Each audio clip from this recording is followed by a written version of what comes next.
और जब देश आजाद हुआ तो बाबा साहब भीमराव अंबेडकर ने हमें एक संविधान बना के दिया और इस देश में एक लोकतंत्र दिया जिसमें हर एक नागरिक सर उठा के जी सके। इसके लिए हमारा देश बना साथियों। और ये देश बहुत ही अच्छे से, देश में भाईचारा के साथ, देश में आपसी भाईचारा के साथ ये हमारा देश बहुत आगे निकल रहा था।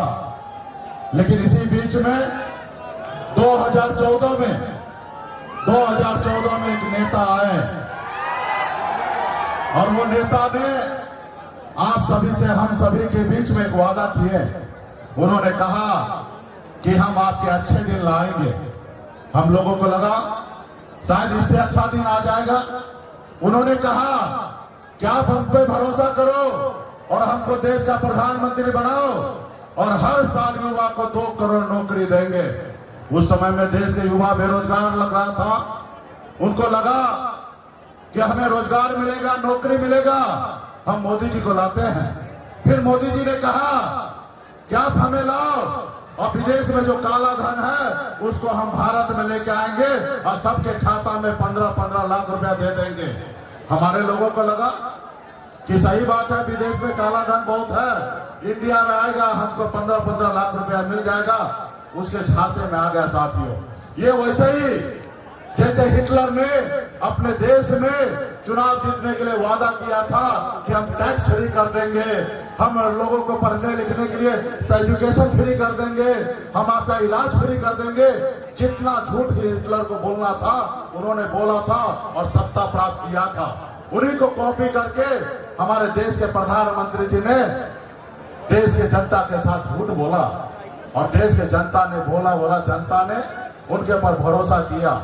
आज साथियों, आज बताइए, देश के युवा जो है बेरोजगार है, रोड पे भटक रहा है, उसका शादी नहीं हो रहा है और ये कह रहे हैं कि हम अच्छे दिन लाए हैं। साथियों, आज हमारे देश के युवा बेरोजगार है, परेशान है और ये कुछ सुनने वाला नहीं है।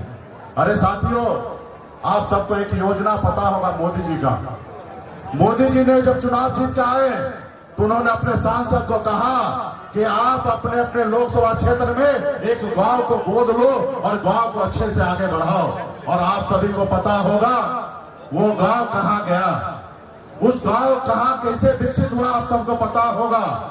और जब मोदी जी का दूसरा जो काल हुआ 19 का, उस समय में गांव का चर्चा करना छोड़ दिया। आप यूं कह दीजिए कि मोदी जी से और उनके सांसद से हमारा देश का एक गांव उनसे संभल नहीं पाया साथियों, एक गांव संभल नहीं पाया, ऐसी उनकी योजना है साथियों। उसके बाद आप बताइए, इस देश में 75 साल की उम्र होने के बाद देश के जनता को कहता है कि हमको एक बार और मौका दीजिए। 2 बार को मौका दिए और तीसरी बार हमको मौका दीजिए, हम देश के लिए कुछ करेंगे। आप बताइए, 75 साल के बाद मौका मांग रहे और देश में कि उन्होंने अग्निवीर योजना लाए। वो अग्निवीर योजना ऐसा था कि देश का युवा 18 साल की उम्र में अप्लाई करेंगे और 4 साल के बाद 22 में रिटायरमेंट हो जाएगा साथियों, 22 में रिटायरमेंट हो जाएगा। आप बताइए, एक नेता को चुनने के लिए भी, चाहे वार्ड का नेता हो या देश का प्रधानमंत्री हो या विधायक हो, सांसद हो, उनको भी 5 साल का मौका मिलता है। लेकिन देश का युवा के लिए ऐसा योजना जो देश के लिए सरहद पे जाके गोली खाने के लिए तैयार होता है अपने सीने पे, ऐसे युवा के लिए मात्र 4 साल की योजना कि 4 साल के बाद आपका रिटायरमेंट हो जाएगा। 22 साल का उम्र होइएगा, जब तक आपका शादी नहीं होगा उससे पहले आप रिटायरमेंट हो जाइएगा। आप बताइए, ये देश के साथ कितना बड़ा धोखा है साथियों। उसके बाद अभी एक और उनका योजना था, आप हमें चंदा दो और हम आपको टेंडर देंगे। हम आपके इधर हम ईडी का, सीबीआई का नोटिस भेजेंगे और उसके डर से आप हमको चंदा दीजिएगा। ये एक धंधा बना लिया था साथियों। देश में हजारों पॉलिटिकल पार्टी है साथियों, कई हजार पॉलिटिकल पार्टी है, कई हजार पॉलिटिकल पार्टी एक तरफ और देश में अकेले मोदी जी का पार्टी भारतीय जनता पार्टी एक तरफ 6000 करोड़ रुपया से ज्यादा चंदा लिया साथियों। 6000 का चंदा लिया, 1000 करोड़ का। धन्य है हमारे सुप्रीम कोर्ट के महोदय, उन्होंने इस देश के जनता को आंख खोलने के लिए उस सारे पेपर को सार्वजनिक करवाया गया साथियों। तब आज आपको पता होगा, आज वो लोग कहते हम सनातन धर्म है, हम हिंदू हैं तो हम क्या है भाई, हम भी सनातन धर्म में जन्म लिए, हम भी हिंदू हैं।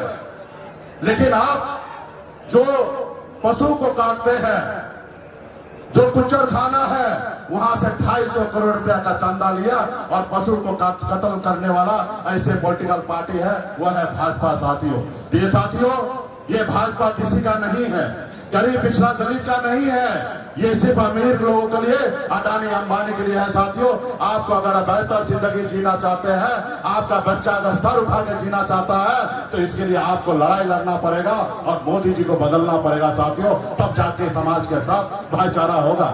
आज वो आते हैं, हमको सामाजिक न्याय को छोड़कर आज हमको लड़ाने का काम करते, हिंदू मुसलमान में लड़ाने का काम करते, जबकि हम सब भाई मिलकर हमारे पूर्वज इस देश का आजादी दिलाने के लिए खून पसीना बहाया और आज हमको लड़ाने का काम कर रहे हैं। साथियों, इसलिए साथियों, इनके झांसा में नहीं आना है। आज मुझे देखिए, मैं गरीब परिवार में जन्म लिया, 18 साल की उम्र में अपने गांव परिवार को छोड़कर मुंबई जैसे शहर चला गया। हम ऐसे घर में जन्म लिए जहां एक रोज पिताजी मछली ना मारे तो दूसरे रोज घर पे खाना नहीं बनता, ऐसे गरीब परिवार में जन्म लिया।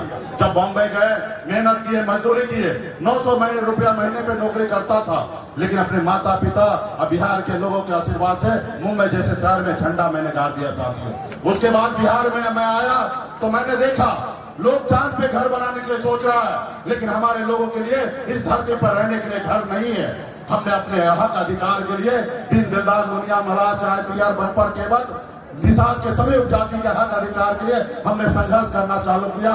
ऐशो आराम जिंदगी कर छोड़कर लड़ाई लड़ने के लिए आ गया और अब लड़ाई लड़ते लड़ते 2020 में हमने पहली बार बिहार में 4 विधायक बनाया।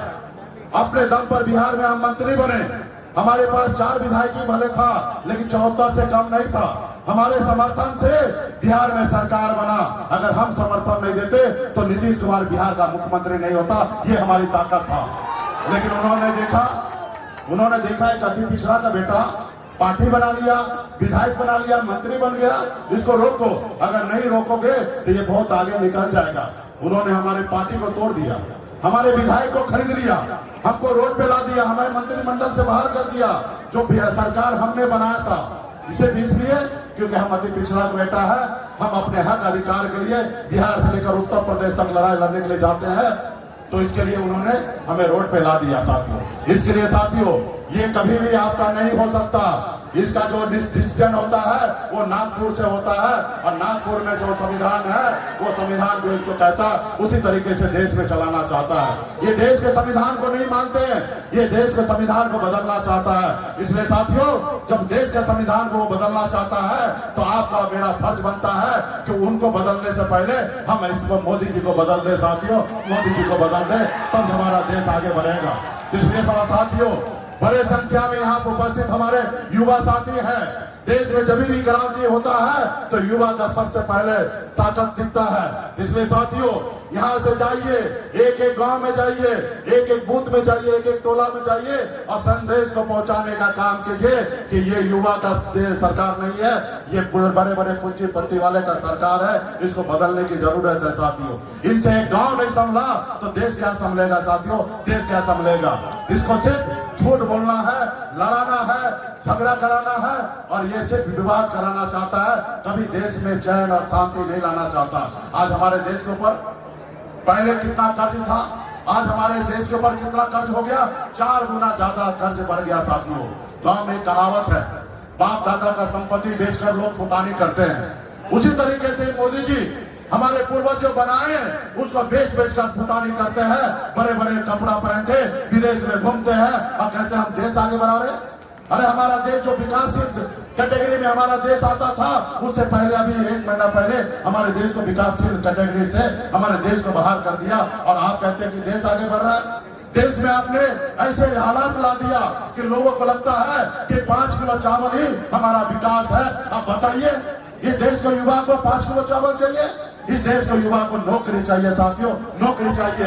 इस देश को युवा को सर उठा के जीने का अधिकार चाहिए। साथियों, हम अगर नौकरी पा लेंगे, मेहनत करेंगे, काम करेंगे, हम लोगों को आगे लेके जाएंगे, ना ही कि 5 किलो चावल पे गिरेंगे।